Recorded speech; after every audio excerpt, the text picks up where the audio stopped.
الله الرحمن الرحيم. الحمد لله والصلاة والسلام على رسول الله صلى الله عليه وسلم.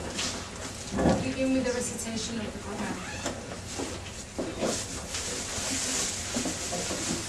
أعوذ بالله من الشيطان الرجيم.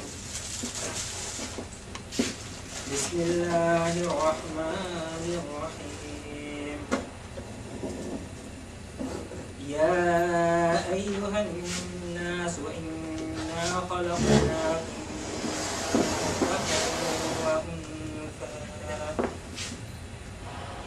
من ذكر وأنثى وجعلناكم شعوبا وقبائل تعارفوا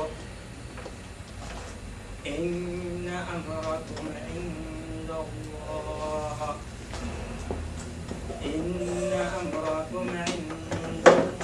يتقاكم إن الله عليم خبير.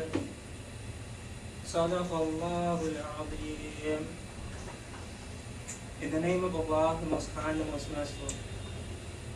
O mankind, we created you from a single pair of a male and a female, and made you into nations and tribes, that you may know each other. Verily, the most honored of you in the sight of Allah is the most righteous of you, and Allah has full knowledge and is well acquainted with all things.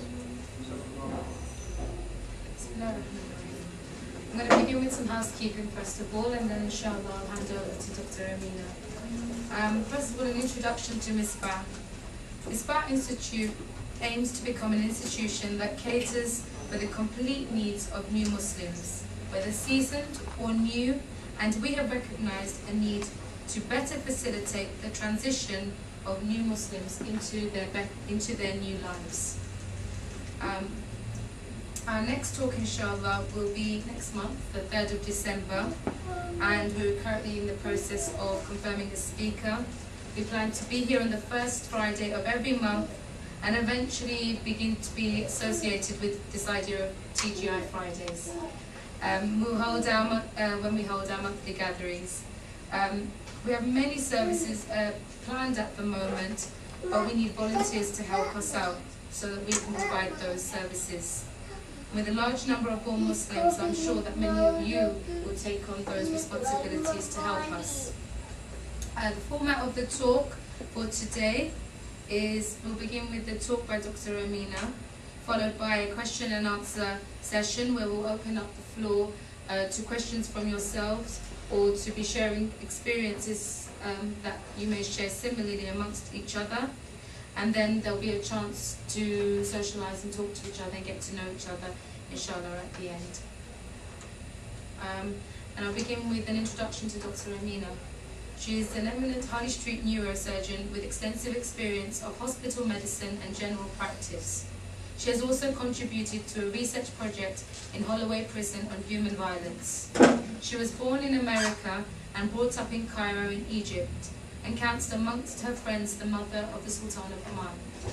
She has featured in many documentaries and been involved in community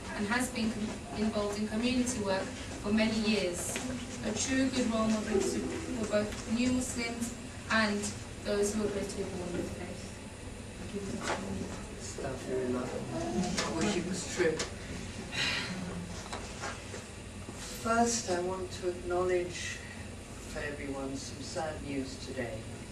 One of the reasons that those of us like me, 15 years, have been trying to learn about Islam without the knowledge of Arabic, we've relied on the translations of a great guy called Mukhtar Holland. Mukhtar was born in 1935, which makes him only 5 years older than me, which makes him a very young man. He was born in Durham, and interestingly, at the age of 4, in an entry in his father's diary, he said to a man who asked his name, "I am a stranger to myself," which shows us that children are closer to the knowledge of who we really are than grown-ups with a lot of complications in their mind, but he certainly had this early sense of the importance of religion. He was drawn to the study of languages, went through serious courses in Latin, Greek, French, Spanish, Danish, Anglo-Saxon, English, German, and Dutch. So you can imagine that by the time he got to Oxford, he understood language for its essence, not just clever translations. And it was into these extraordinary hands that after a study in the University of London as SOAS and subsequently in Cairo, Kuala Lumpur and so on, he became one of the best English language translators ever. He translated the whole works of Amina. And as well, a lot of the works of Al-Jirahi, Al-Hazali, Ibn Taymiyyah, and so on. If you Google him and read all his books, you will be guided on the right path with accurate translations. Please pray for him. We understand he is very seriously ill and likely to die in a few days. May Allah forgive all his sins, grant him Jannah, and certainly he has lived the paths of Islam. Fatiha.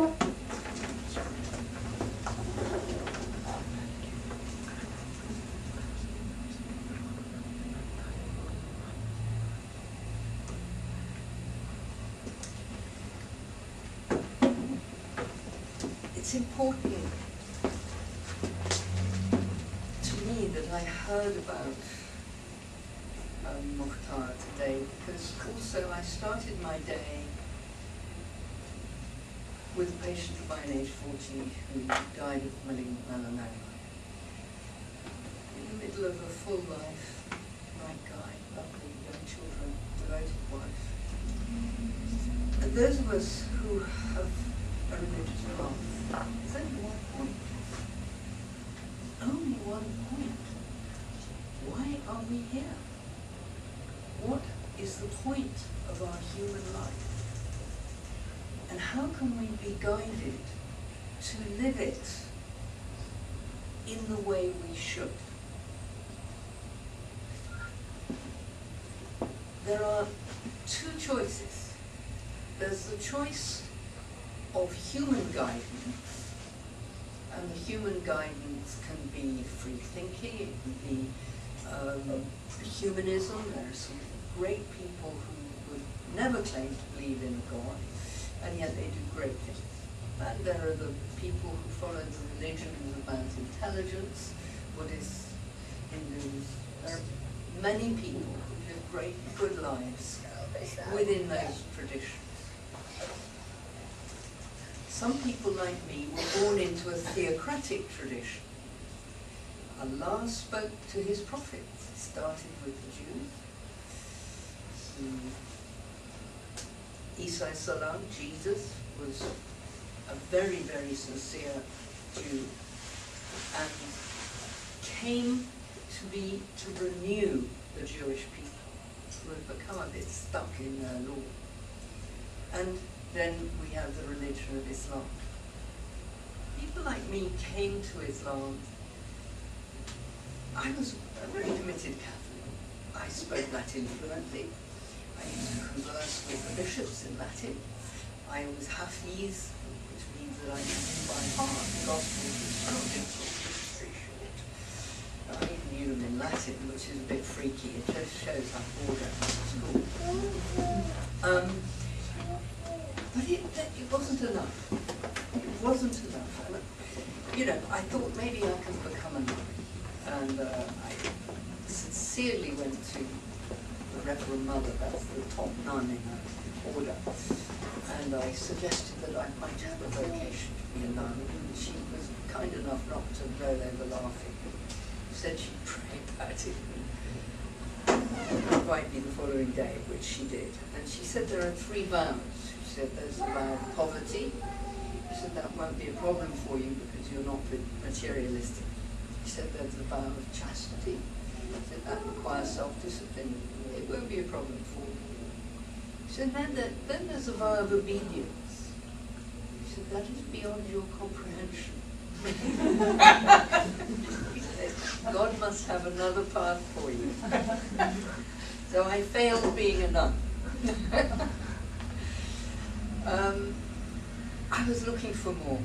I thought I wasn't being a good enough Catholic, and I prayed. There's a funny little prayer in Catholicism where you have the image of a door